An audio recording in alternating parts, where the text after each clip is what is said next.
Welcome back to the Mott and Bailey Basement Bar. This is Straight to the Chase, and today we are talking about the top 12 first basemen you'll need to be tracking on draft day as we approach the 2025 fantasy baseball season.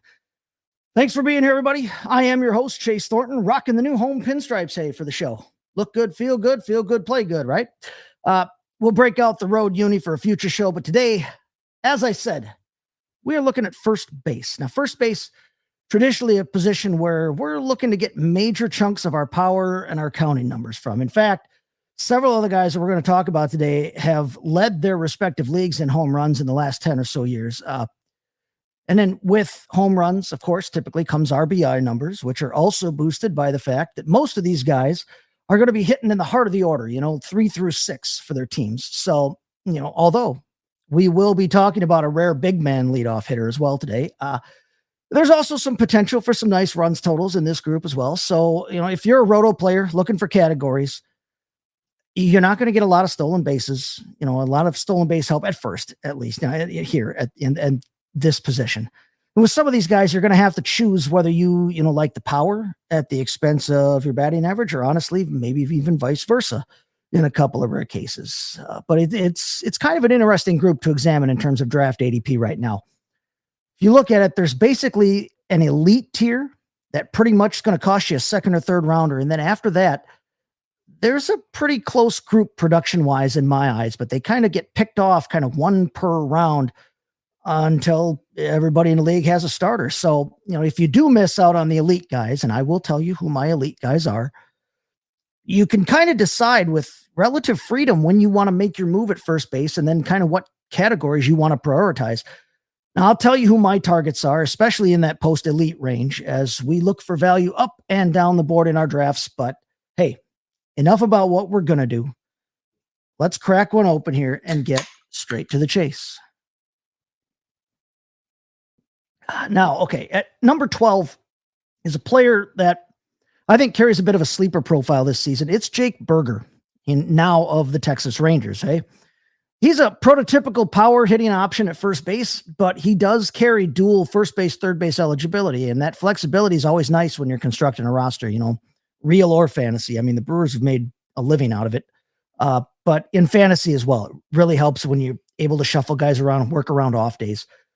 Now, Burger comes over from the Miami Marlins. And honestly, it should be a nice move for him, I think, in terms of his home run hitting. Globe Life Field is about 15 feet shorter to left and left center than Lone Depot Park is. So, what had been for him 30 to 35 home run power in Miami probably translates to 35 plus power in Texas. And I don't think that's a stretch. Now, he's going to hit a little lower in that lineup than would be ideal. He's probably 6th or 7th there. But it is a much better lineup around him in Texas, which is going to help his numbers some. I think I like him a little bit better in category formats because of those high strikeout totals he has. And that's going to be kind of a recurrent theme here you'll hear today.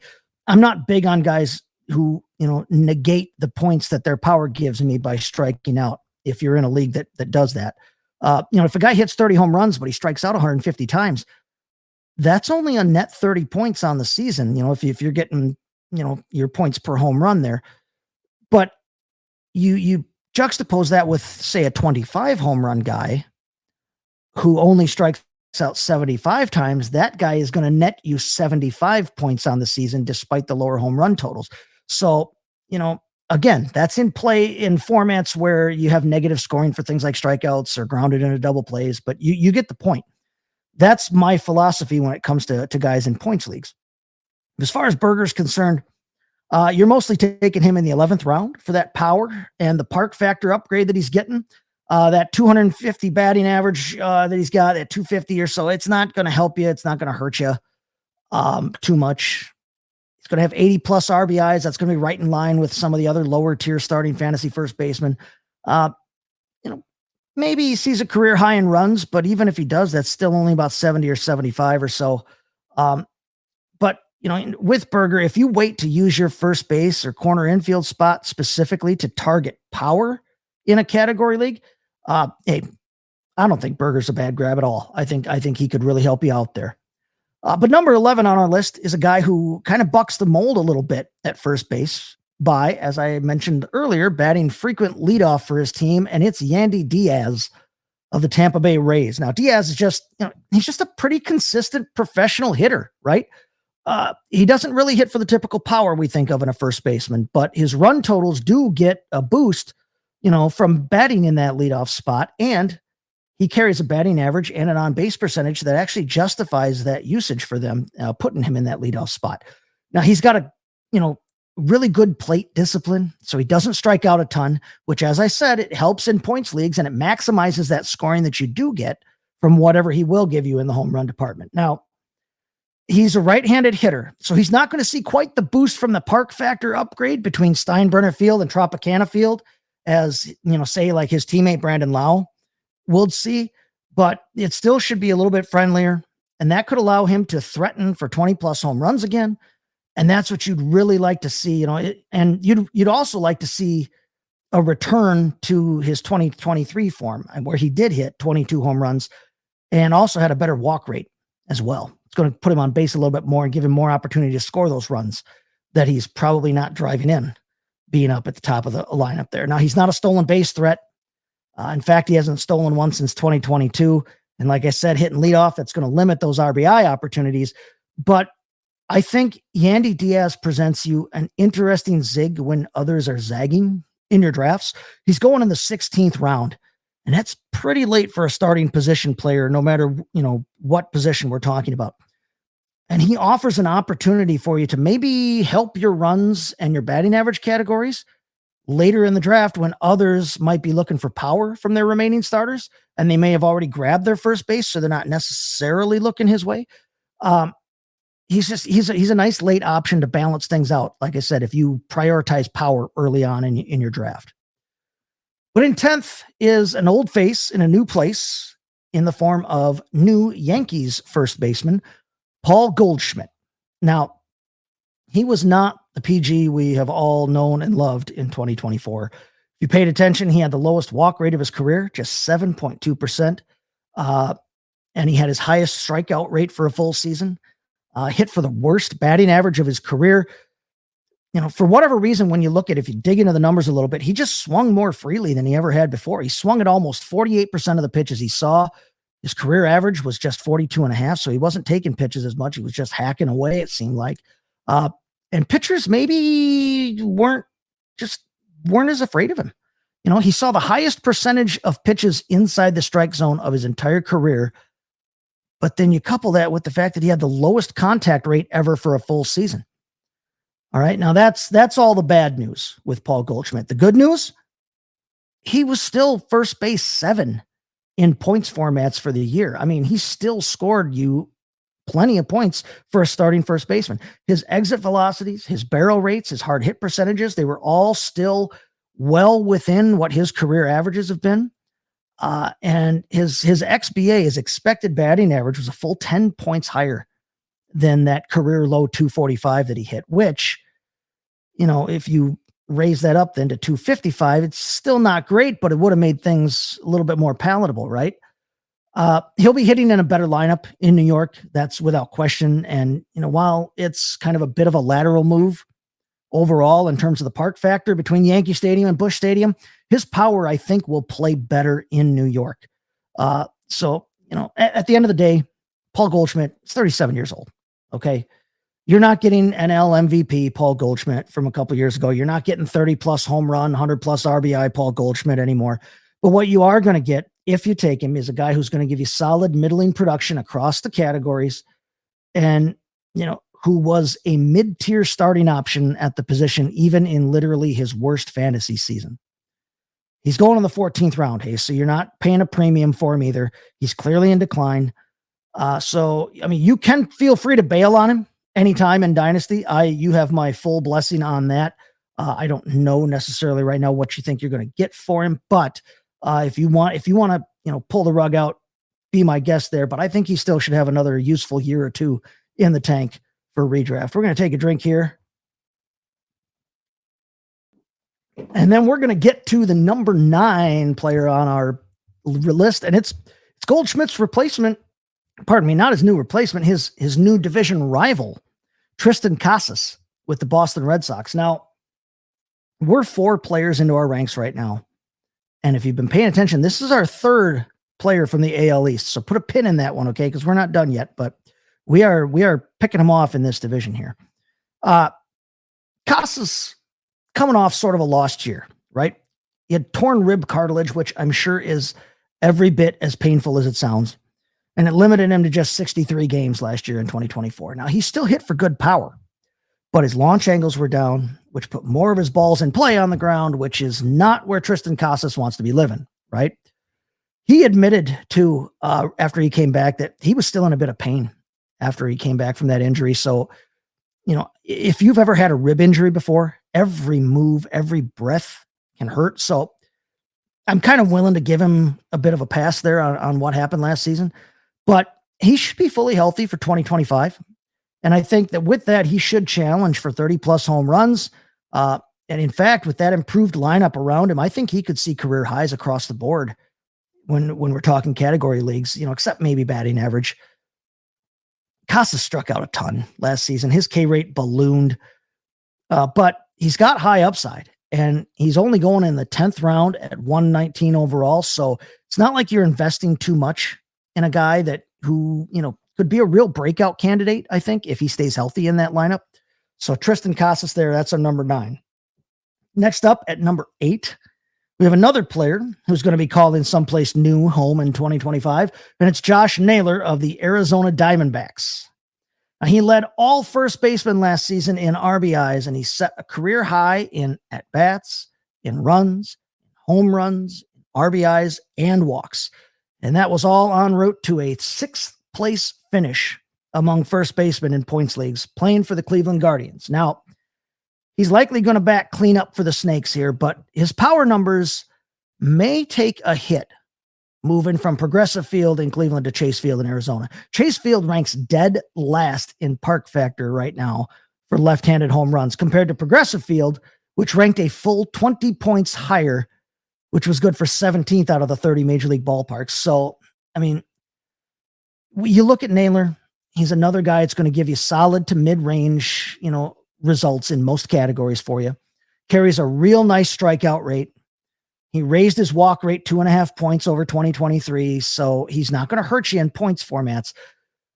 But the problem here is he's coming off the board in round 6. Now, don't get me wrong. I think he warrants starter status here, and I think he finishes well within those parameters in any scoring format. But at the price you have to pay for him, I'm just not real crazy about taking him. My thought on it, moving parks and making the switch there. If you haven't grabbed one of the elites, then by the time he's coming off the board, I say let someone else see those 31 home runs last season and get all starry-eyed about it while you wait and grab a better option elsewhere on the diamond, or while you wait, you grab a better option at first base, which I think there are later on in the draft. So don't get too hopped up on Josh Naylor. He's a starting option. He's not one I'm targeting, however.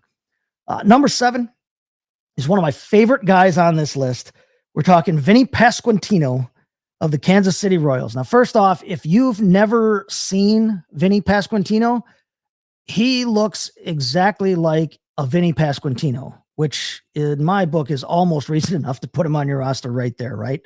But secondly, I really like the idea of Pasquantino hitting in this lineup with Jonathan India now batting leadoff, and you got all Galaxy player Bobby Witt Jr. in the 2-hole. Now Vinny missed all of September last season. You got to remember that, with an injury, but he still finished top 13 among first basemen in points formats. And he was scoring at a per game rate that would have had him in the top 7 or so with a full season. He was kind of leading the third tier of guys behind Vlad Guerrero Jr. and then kind of the Harper, Alonso, Freeman, Olson group. And you can throw Naylor in there too, since he finished 6th.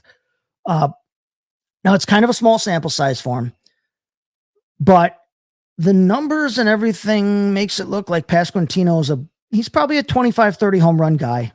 Kauffman Stadium isn't great for power, but he looks like he's a 25, 30 home run guy.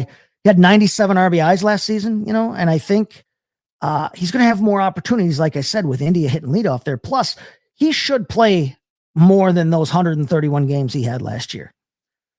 Now, like Naylor, like Yandy Díaz, Vinnie Pasquantino carries a pretty nice low K rate. So he's going to be helpful for you in points formats as well if you wait around a little bit for him. There is a clear tier after the studs of the position when we're talking first base. I kind of mentioned it in the opening, but the studs of the position are gone after the 4th round. Vinnie Pasquantino is going at the very end of round 9. He's going 108 overall. Now that's 3 rounds after Josh Naylor, whom we just talked about. That's 2.5 rounds after Christian Walker, whom we're going to get to in a minute. And Triston Casas is going 1 full round later than Vinnie. But when you look at it, I like Casas and Vinnie, both of them better as values at first base, right? When we're talking about this tier, this kind of group of guys. Pasquantino might have more multi-category juice than Casas does. I think he hits for a better average this year. So it's really dependent by then on how you've kind of built your roster by that point in the draft and what you're really looking for categories wise. But I think that they both represent really good value if you don't grab one of that stud tier, like I said. All right. So now we've reached the halfway mark in the countdown.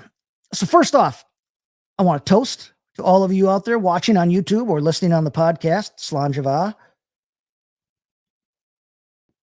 And I want to remind you to hit like, hit subscribe, make sure you're getting notifications whenever we drop new content here so we can continue to get you ready for fantasy baseball season and so you can chase greatness all season long and dominate your league mates. You can find past episodes of Straight to the Chase wherever you get your podcasts, so be sure to download us on your favorite podcast app. And hey, you got something to say, hit us up in the comments here on YouTube, or even better, get over to FantasyBaseballAdvice.com. It says right there. You find all my baseball content over there, podcasts and articles. Sign up for a membership. You'll have access to our fantasy sports only social media platform. You can friend me on there, and you can ask me questions on fantasy baseball, fantasy football, NBA fantasy if you like. You can curate your feed to follow only the sports you care about, but you'll be able to interact with other fantasy sports enthusiasts and fantasy content creators. You can download the app and always be connected on the go. Again, FantasyBaseballAdvice.com, just like it says right there in the ticker. So, moving on to the top half of the countdown, we already talked about the new Diamondbacks first baseman. But at number 6 is the former Diamondbacks first baseman, Christian Walker, now of the Houston Astros. He was last season's first base 9 in points formats, and he only played 130 games. Another guy that missed some time, this time with a left oblique injury. Again, core injuries, not great in a rotational sport like the hardball here, but he should be fully healthy to start 2025. He also had 2 separate stints on the IL, though.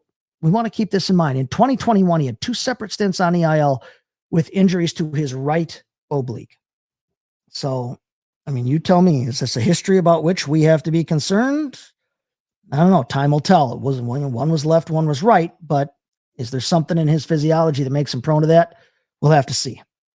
He's got a new stadium to play in, obviously. Weirdly enough, the overall park factor for right-handed hitters is better at Chase Field, but Walker's power should play a lot better, I would think, taking aim at those Crawford boxes there in Houston. So that's one reason I have him ranked above his replacement in the desert, Mr. Naylor.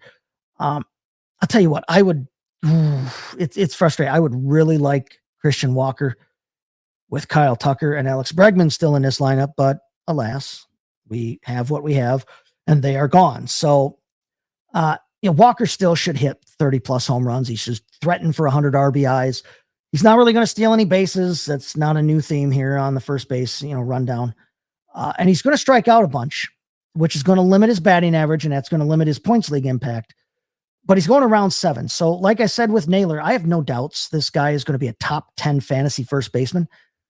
But I'm probably not really getting a ton of him in drafts because I don't like where I have to take him relative to, in my mind, the comparable options around there. So again, another guy who, hey, he's a starter.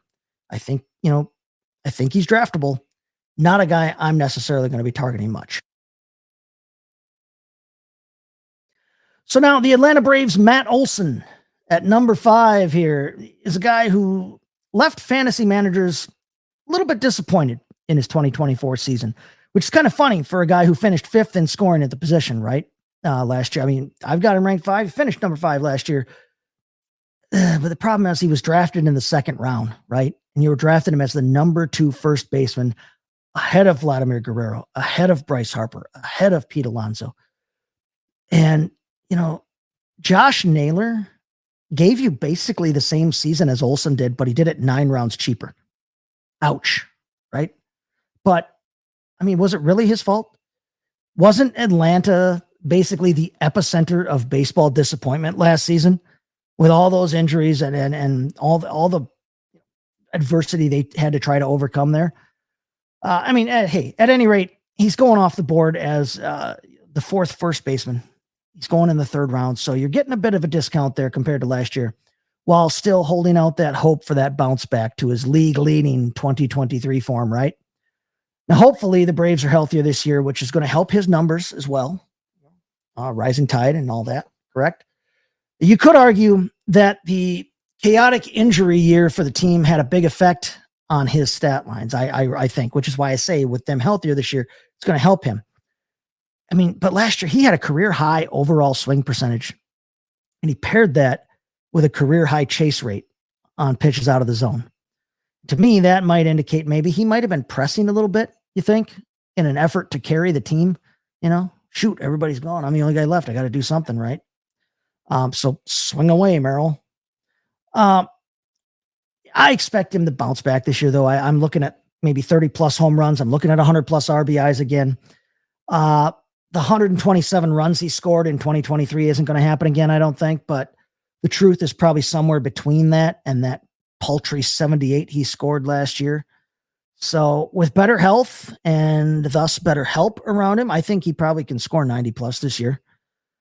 And the other cool thing about him is he's played all 162 games 3 straight years. So he is going to be a reliable lineup option night in and night out for you. He's going, as I said, in the 3rd round, 29th overall, which feels about right for him.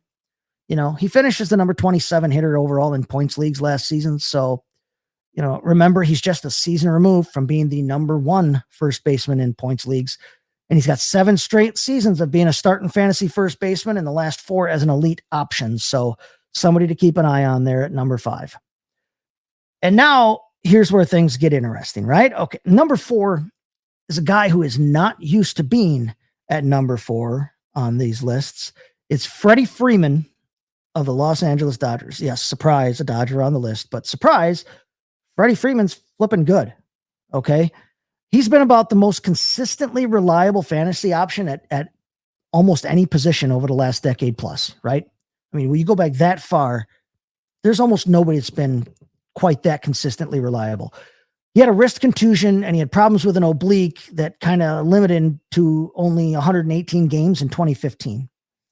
He had a broken left wrist on a hit by pitch that kept him to 117 games in 2017. But outside of those 2 seasons, and if you throw out his 20-game major league debut season, which you can't really count, he's only ranked outside the top 12 scorers at the position 1 time in his entire career.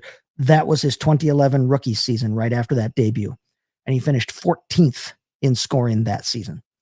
In fact, if you want to look at it, the last time he was outside the top 3 in a healthy season for him was 2013 when he finished 6th until 2024. Now, 2024 was a down year, and I put down in quotes for those of you who can't see me on the screen there. It was a down year for the superstar. He had his fewest runs since 2011. He had his fewest hits since 2012. He had his lowest batting average since 2012 in a full healthy season. He had the fewest fantasy points since 2012. But he saw big time year over year declines in all 5 categories if you really look at things. But I just told you he still finished as the first base 4 overall. Okay. Good news, he maintained that nice walk rate that he's had in his career, maintained a nice K rate that we can handle. But his exit velocities have declined every season since he hit a high water mark of 92.4 in 2020. Now, declining is relative when you're talking about guys who are living in the 90+ range, right? But they have declined nonetheless. 2024 also saw his lowest career barrel rate and his second lowest hard hit percentage. I mean, dude's getting older. Sorry about it. It happens, right? Now, that said, he is still hitting third in what might be the best lineup on the planet.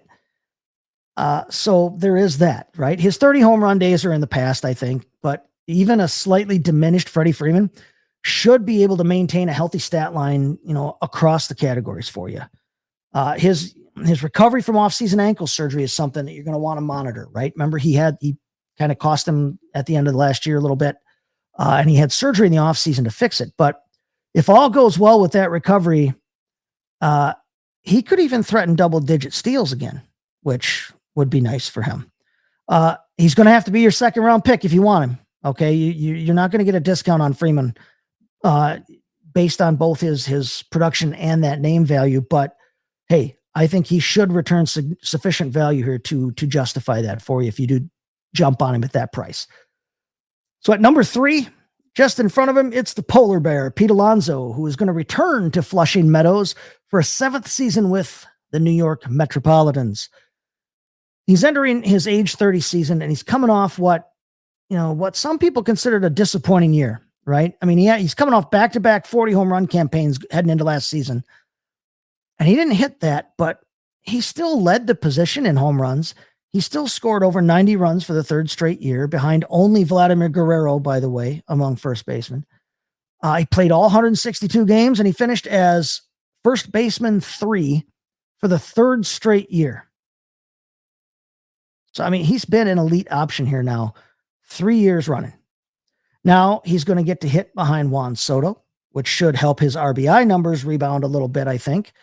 And if you want to look for reasons why he maybe took that step backwards in 2024, his exit velocities were actually right on par with the previous 2 seasons when he hit 40+, in back-to-back. But his launch angle was a career low for him. It was only 14.4 degrees, and that's a career low for him. In each of those previous 2 seasons, he had been at 18.2, so much higher there. And he's so interesting when you look at it. If you watch his swing, it feels like Pete Alonso should have kind of a more like a big looping swing, kind of like a Giancarlo Stanton type. But he's got one of the highest average bat speeds in the game, which typically means you're having to hammer that thing through the zone from a long way away. But he's only got a league average swing length, 7.3 feet is the StatCast, measurement that we're talking about there. So he swings hard and he makes good to great contact when he makes contact. I think that launch angle thing, that feels like a correctable thing to me. It really does. I mean, he came off 2 straight seasons being over that. That feels like something they can work on this spring. It feels like something that was probably brought to his attention in the offseason he's been working on. Now, remember, he has an out in his contract this year, so he can retest free agency if he delivers this season. So he's got plenty of motivation here this season, all right? Now, he's not a stolen base threat, although he will run. He's not a statue, but he's not going to steal a whole lot of bases for you. He's likely going to be a net drag on your batting average category. That's all there is to it. So you're going to definitely want to shore that up elsewhere on your roster if you take Polar Bear here. But we're talking about a guy who's been making a living being the 3rd best fantasy option at the position, and he's going in the 4th round as the 5th first baseman off the board. So, I mean, hey, I'm willing to take that hit on the batting average to get the rest of the numbers that I think he's going to get in that improved lineup. I say, Pete Alonso, go get him. So now the runner-up in our countdown of the top 12 first base options for fantasy in 2025 is Mr. Bryce Harper of the Philadelphia Phillies, who finished last season as the runner-up at the position in fantasy scoring in points leagues. He was 11th in scoring in 2023, which was his first season kind of as a full-time first baseman. But he was on pace to be 3rd overall that season if injuries hadn't kept him to just 126 games. So we have a track record for Harper at first base in terms of fantasy output. I mean, we had a track record before that in terms of just knowing him as a hitter, but I'm talking about as a first baseman. He's had 2 very good finishes at the position relative to the games that he played. Now, his 2024 was helped tremendously by the fact that if you were paying attention, he played in his most games since 2019. And that allowed him to collect the second most hits for a season that he's ever had in his career. He had his fifth 30 home run season. And, if you look at it, his StatCast numbers, he had his best launch angle since 2020. And that kind of made those home runs possible because his exit velocities have actually declined, kind of like Freeman. His exit velocities have been declining each of the past 3 seasons. Now he's going to have to stay relatively healthy, kind of like he did last season. But if he can, Bryce Harper's got legitimate 5 category juice here, especially vis-a-vis the position, right? Compare him to the other guys that you're going to get to bat at first base. He's got 5 category juice. Now he's going as the number 2 first baseman. He's going 19th overall. So you're going to have to spend a second round pick to get him. But I have no doubt he's going to put up good numbers again. Hence my ranking him number 2 here. Honestly, if I'm being honest with you guys, which I try to always be honest with you guys, I probably won't have too much of him at that price. The health questions, I'm just, he's getting a little older. It's enough to make me pause and step back. But I will tell you this, I am willing to take a good hard look at Bryce Harper. If he makes it kind of that 2-3 turn though, he makes it about a half round later than that ADP. If I'm picking there and he falls to me, I'd probably jump on that and feel great about it. So finally, coming in at number 1 on our rankings of the best first baseman for fantasy in 2025. You might have guessed already, it's last year's first base scoring champ, Vladimir Guerrero Jr., who is still a Blue Jay, but for how long? Now that's, honestly, that's a topic for another episode here, but as of today, he is still going to be playing first base at the Rogers Center. So I mentioned last season's top scoring first baseman, and that was good enough for top 10 overall among hitters, actually. He was that good. He led the position in runs, led the position in batting average. He was second among first basemen in RBIs. He was third at the position in home runs. And really outside of that batting average, none of those numbers was a career high. So there's still meat on the bone. If he should be in the prime of his career. There's still room for him to improve from a fantasy production standpoint. Now he had a very good chase rate and he doesn't strike out much, which is awesome. It's so nice in points leagues when that happens. And big surprise. He's at the top of our rankings and he doesn't strike out. He's a hitter. And now he's going to be hitting with Anthony Santander protecting him, their new signee, coming over from division rival Baltimore. So, I think that's going to help him maintain that runs total that he put up last season and maybe even increase it. You add to that the idea, I haven't really talked about this in terms of the road teams that are going to be playing against the Rays this season, but Vladimir Guerrero Jr. is going to be playing basically a quarter of his road games at Yankee Stadium, if you think about it.